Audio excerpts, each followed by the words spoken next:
एक बार फिर बहुत बहुत स्वागत, वंदन, अभिनंदन है। और आज एक फिर आपके बीच में काव्य बोध हिंदी विषय का एक प्यारा सा टॉपिक, परीक्षा की दृष्टि से काफी महत्वपूर्ण। चूंकि परीक्षा का समय आ गया है, इसलिए अब आपके बीच में वो ही चुने हुए टॉपिक भेजे जा रहे हैं जो आपके लिए परीक्षा उपयोगी हो। पूर्व के जो भी आपके बीच में प्रस्तुतिकरण रहा, आप सभी ने बहुत बहुत सराहा, धन्यवाद। और सारी बातों को छोड़कर बहुत जल्दी हम आज के इस टॉपिक को समझते हैं। आज का जो प्यारा सा टॉपिक है, काव्य किसे कहते हैं, काव्य का क्या अर्थ है। साथियों, काव्य वह वाक्य रचना है जिसमें चित्त किसी रस या मनोवेग यानी मन के आवेगों से पूर्ण हो, अर्थात वह जिसमें चुने हुए शब्दों के द्वारा कल्पना और मनोवेगों का प्रभाव डाला जाता है, ऐसी छंदबद्ध रचना काव्य कहलाती है। आचार्य विश्वनाथ ने काव्य को परिभाषित करते हुए लिखा है, रसात्मक वाक्यम काव्यम। मतलब जो रसयुक्त वाक्य है बस वही काव्य है। यहाँ मैं एक बात और आपके बीच में बताना चाहूंगा कि जब हम रस को पढ़ रहे होते हैं तब भी यह परिभाषा काफी महत्वपूर्ण रहती है। रसात्मक वाक्यम काव्यम मतलब जो रसयुक्त वाक्य वही काव्य है, अर्थात काव्य में रस का होना अनिवार्य है। इसीलिए यह परिभाषा काव्य में भी आप प्रयोग कर सकते हैं और रस में भी प्रयोग कर सकते हैं। काव्य का हमारे जीवन में बहुत महत्व है, इसलिए काव्यानंद को ब्रह्मानंद सहोदर भी कहा गया है। अगर मैं थोड़ा और सरल शब्दों में आपसे बात करूं तो काव्य हमारे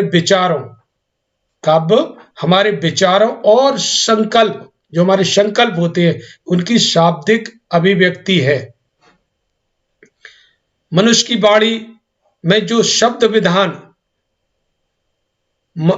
इसको हम ऐसे भी समझ सकते हैं, आचार्य रामचंद्र शुक्ल के अनुसार कि आत्मा की मुक्तावस्था ज्ञान दशा कहलाती है, हृदय की मुक्तावस्था रस दशा कहलाती है। हृदय की इसी मुक्ति साधना के लिए मनुष्य की वाणी जो शब्द विधान करती आई है उसे ही कविता कहते हैं। मैं आपको सीधे विषय के और नजदीक ले जाकर अगर बात करूं तो अब हम काव्य की परिभाषा को समझे, काव्य के भेद, प्रकार और कौन कौन इसके अंतर्गत आएंगे, महाकाव्य, खंड काव्य आदि, इसकी ओर अब हम बढ़ते हैं। तो इस क्रम में आपको बताना चाहूंगा, आगे हम प्रवेश करें काव्य बोध के इस टॉपिक में, उससे पहले हमारे दिमाग में यह रेखा चित्र होना चाहिए। काव्य के भेद, काव्य के भेद दो हैं, एक श्रव्य काव्य, दूसरा दृश्य काव्य। श्रव्य काव्य से तात्पर्य जिसे हम सुनते हैं या पढ़ते हैं वह आएगा श्रव्य काव्य के अंतर्गत, और दृश्य काव्य जिसे हम देखते हैं, नाटक, एकांकी, फिल्म, बहुत सारे ऐसे प्रस्तुतिकरण हैं जिन्हें हम मंचों पर देखते हैं, यह सब दृश्य काव्य के अंतर्गत आते हैं। श्रव्य काव्य में मैंने जैसा भी आपको बताया, श्रव्य काव्य के अंतर्गत प्रबंध काव्य और मुक्तक काव्य, प्रबंध काव्य और मुक्तक काव्य आते हैं। प्रबंध काव्य में महाकाव्य, खंड काव्य, आख्यानक गीत, इसी तरीके से मुक्तक काव्य के अंतर्गत पाठ्य मुक्तक और गेय मुक्तक। इसको विस्तार से समझने के लिए हम थोड़ा और आगे बढ़ते हैं, जिसके अंतर्गत मैं जो अभी आपको रेखा चित्र बताया उसे थोड़ा सा आप विस्तार से समझें। काव्य के जो दो भेद माने गए हैं, पहला है दृश्य काव्य और दूसरा है श्रव्य काव्य। दृश्य काव्य, इसके अंतर्गत नाटक और प्रेषण, एकांकी आदि आते हैं, जिनका अभिनय रंगमंच पर पात्रों द्वारा किया जाता है। इसमें गद्य के संभाषण के अतिरिक्त गेय गीतों यानी जिन गीतों को गाया जा रहा है, छंदों अथवा प्रसंग अनुकूल नृत्यों की योजना रहती है, जो मंच पर नृत्य, नाटक, प्रेषण, एकांकी जिन्हें हम अपनी आंखों से देखते हैं, वो सब दृश्य काव्य के अंतर्गत आते हैं।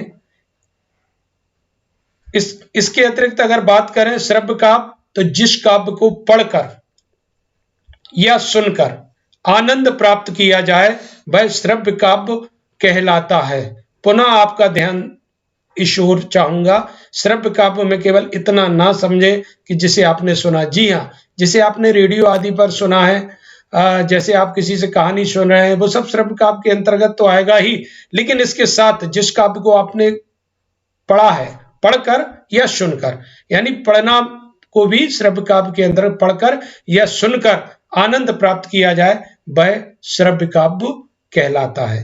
श्रव्य काव्य के दो भेद माने गए हैं। श्रव्य काव्य के दो भेद, पहला प्रबंध काव्य, दूसरा मुक्तक काव्य। थोड़ा आगे बढ़े उससे पहले मैं आपको बताना चाहूंगा, प्रबंध काव्य से आशय है, प्रबंध काव्य यानी एक बंधा हुआ मैनेजमेंट, जिसके तहत एक निश्चित क्रम जिसमें चलेगा, और मुक्तक काव्य वह होगा जो मुक्त है, स्वतंत्र है।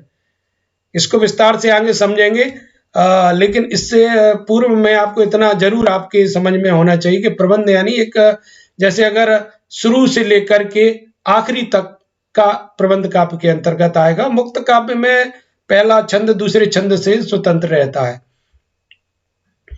प्रबंध काव्य को अगर आप समझें तो प्रबंध काव्य वह काव्य रचना कहलाती है जिसकी कथा श्रृंखलाबद्ध होती है। श्रृंखलाबद्ध, एक क्रम है। जैसे रामचरितमानस है, आपके प्रबंध काव्य के अंतर्गत जो महाकाव्य है उसमें आएगा, तो उसमें एक कथा श्रृंखलाबद्ध है। प्रभु श्री राम का जन्म होता है, उसके बाद विवाह होता है, वनवास होता है, पूरी कथा ऐसी एक श्रृंखलाबद्ध चलेगी। इसके छंदों का संबंध पूर्वापर होता है, यानी जो छंद अभी आप पढ़ रहे हैं, इससे पूर्व जो आपने पढ़ा है उसका इससे संबंध है, एक क्रम है। इसके बाद आप आगे बढ़ेंगे तो सभी छंदों का एक क्रम रहेगा। जो आप पढ़ रहे हैं उससे पूर्व जो आपने छंद पढ़ा है उससे उसका एक संपर्क, संबंध, अटैचमेंट ये रहेगा। जबकि मुक्त काव्य में ऐसा नहीं होगा। ये सब प्रबंध काव्य में है। प्रबंध काव्य के तीन प्रकार हैं, महाकाव्य, खंड काव्य, आख्यानक गीत। यहाँ पर हम पहले महाकाव्य को देखें। महाकाव्य में किसी महापुरुष के समस्त जीवन की कथा होती है, यानी उसके जन्म से लेकर उसके अंतिम समय तक की कथा उस महाकाव्य में होगी। इसकी कथा इतिहास प्रसिद्ध होती है।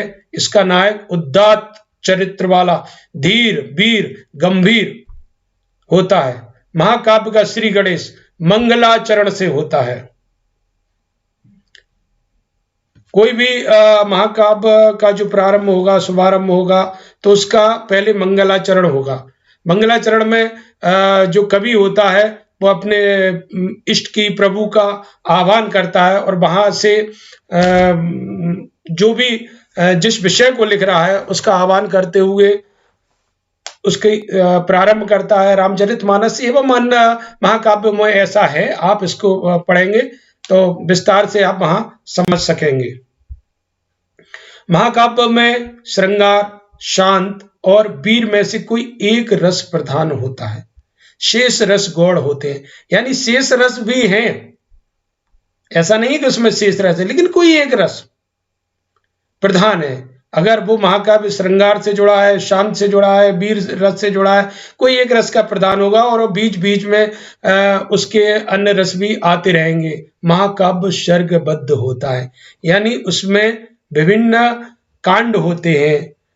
जैसे आप रामचरितमानस की ही हम अगर बात कर रहे हैं तो उसका आप बालकांड, अयोध्या कांड, मतलब पूरे के पूरे उसमें 7 सर्ग है। रामचरितमानस ही एकमात्र ऐसा महाकाव्य है कि जिसमें 7 सर्ग होते हुए भी इसको महाकाव्य के अंतर्गत रखा गया है। लेकिन अन्य महाकाव्य होने के लिए यह अत्यंत आवश्यक और शर्त है कि कम से कम इसमें 8 सर्ग हों।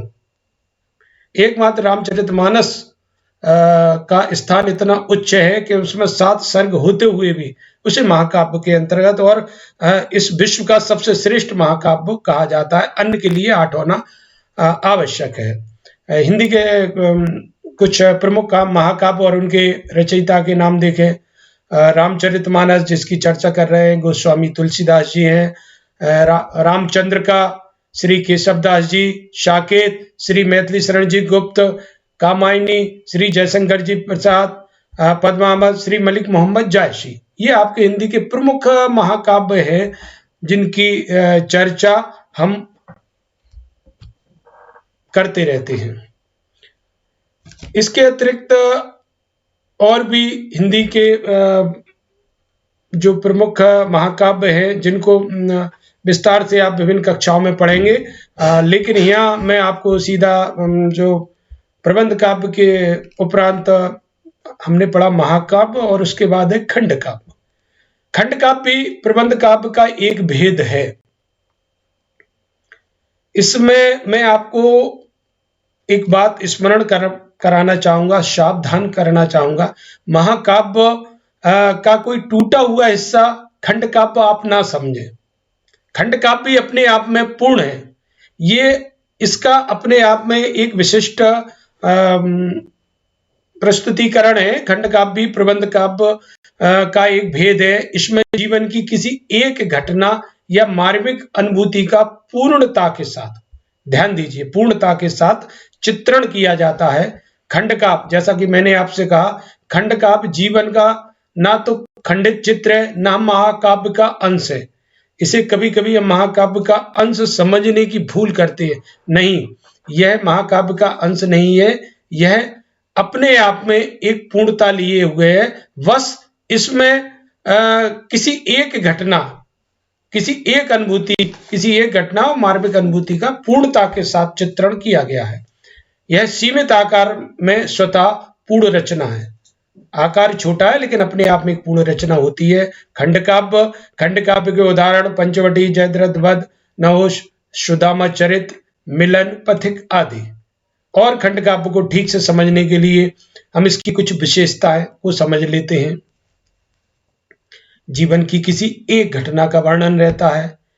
इसमें घटना के माध्यम से किसी महान आदर्श की अभिव्यक्ति, प्रस्तुति होती है। इसका प्रधान रस श्रृंगार, शांति, अबीर होता है। संपूर्ण रचना में एक ही छंद का प्रयोग होता है। स्क्रीन पर आप देख रहे हैं हिंदी के कुछ प्रमुख खंड काव्य और उनके रचयिता। सुदामा चरित्र श्री नरोत्तम दास जी, पंचवटी श्री मैथिली शरण गुप्त, पथिक राम नरेश त्रिपाठी श्री राम नरेश त्रिपाठी, हल्दीघाटी श्री श्याम नारायण पांडे, कुरुक्षेत्र रामधारी सिंह दिनकर, ये कुरुक्षेत्र। ये हिंदी के कुछ प्रमुख खंड काव्य, बहुत सारे हैं लेकिन कुछ ही हमने आपको यहाँ दिए। और प्रबंध काव्य के अंतर्गत एक और जो उसका तीसरा भेद है, आख्यानक गीत। कुछ जगह केवल आपको प्रबंध काव्य के अंतर्गत आप महाकाव्य और खंड काव्य, लेकिन नहीं, आप इसे भी पढ़े, आख्यानक गीत। आख्यान का अर्थ है कथा, एक ऐसी पद्यबद्ध रचना जिसमें एक लघु आख्यान या कथा वर्णित होती है। एक छोटा सा कोई कथा है लेकिन वह पद्यबद्ध है, जिसके छंदों में गेयता यानी गायकी होती है, उसे ही आख्यानक। जैसे झांसी की रानी, हमने बचपन से ही पढ़ते आए, ये प्यारा सा आख्यानक गीत। खूब लड़ी मर्दानी वह तो झांसी, बुंदेले हर बोलों के मुंह, हमने सुनी कहानी थी। खूब लड़ी मर्दानी वह तो झांसी वाली रानी थी। ये आख्यानक गीत के अंतर्गत आता है। आइए अब इसके बाद प्रबंध काव्य के बाद हम बात करते हैं मुक्तक काव्य। मुक्तक काव्य, इसमें प्रत्येक छंद स्वतंत्र होता है। मुक्तक में कथा सूत्र का बंधन नहीं होता, यह आगे पीछे के बंधन से मुक्त होती है। कहने का तात्पर्य यह है कि इसमें पूर्वापर संबंध नहीं है। पहला छंद दूसरे छंद से अलग है। इसमें अगर हम देखें तो मुक्तक काव्य की विशेषताओं को पहले समझें। इसमें प्रत्येक छंद बिना पूर्वापर संबंध के स्वतंत्र होता है। एक छंद का दूसरे छंद से कोई संबंध नहीं होता। मुक्तक काव्य जैसे कबीर की वाणी मुक्तक काव्य के अंतर्गत आती है। माटी कहे कुमार से, क्या तू रोंदे मोए, एक दिन ऐसा आएगा मैं रो दूंगी तोए। एक हमने इसको पढ़ा, एक दोहा को पढ़ा हमने, उसके बाद एक साखी को पढ़ा, कबीरदास जी की एक साखी को पढ़ा। लेकिन जैसे ही हम उनकी उसके बाद उनकी दूसरी लिखी होती है, कबीर संगत साधु की ज्यों गंधी की बास, जो गंधी कछु दे नहीं तो भी बास सुबास। यानी पहले का दूसरे से कोई संबंध नहीं था। और अगर हम उनकी और दो के बाद अगर हम तीसरे को भी देखें, गुरु गोविंद दो ही खड़े काके लागू पाए, बलिहारी गुरु आपकी गोविंद दियो बताए। मैं जो आपको बता रहा हूं कि इसमें प्रत्येक छंद बिना पूर्व पर संबंध के स्वतंत्र होता है और पाठक की उस पर दृष्टि पड़ते ही उसका भाव स्पष्ट हो जाता है। इसमें किसी रस विशेष की गहन अनुभूति भी विद्यमान रहती है। कथा तत्व, इसमें कोई कथा नहीं होती, इसमें ज्ञान और उपदेश की बातें सामान्यता पाई जाती हैं मुक्तक काव्य के अंतर्गत। और मुक्तक काव्य में हम अगर देखें तो मुक्तक काव्य के भी दो भेद हैं, गे मुक्तक, पाठ मुक्तक। गे मुक्तक ऐसी मुक्तक रचना जिसमें गेयता होती है, गायकी होती है, संगीत विद्यमान रहता है, उसे गे मुक्तक कहते हैं। जैसे शूर, तुलसी, मीरा के पद। शूर, तुलसी, मीरा के पद, जैसे अगर हम सूरदास जी को पढ़े, तुलसी के लिए तो पूरा रामचरित, मीरा के पद, ये सब आपके गे मुक्तक के अंतर्गत आते हैं। थोड़ा सा अगर हम देखें तो मीरा के पदों में अगर हम देखेंगे तो भज मन राम चरण अविनाशी, कहा भयो तीरथ व्रत कीने, कहा लिए करबत काशी, इस देही का गर्भ न करना, माटी में मिल जासी।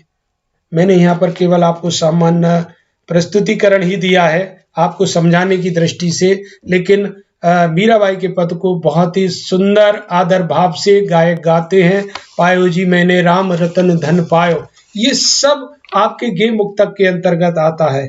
सूर के पद अनूप जलोटा जी को हमने और आपने खूब सुना है। मैया मोरी मैं नहीं माखन खायो, ख्याल परे ये सखा सबे मिल मेरे मुख लपटायो। ये सब हमने गे मुक्तक के अंतर्गत, संगीत के अंतर्गत इन रचनाओं को पढ़ा है। ये सब मुक्तक काव्य के गे मुक्तक के अंतर्गत आती है। इसके बाद दूसरा भेद प्रकार है पाठ मुक्तक। ऐसी मुक्तक रचना जिसमें विषय की प्रधानता रहती है, इसे पढ़ा जा सकता है, इसे पढ़ा जा सकता है, इसे गाया नहीं जा सकता।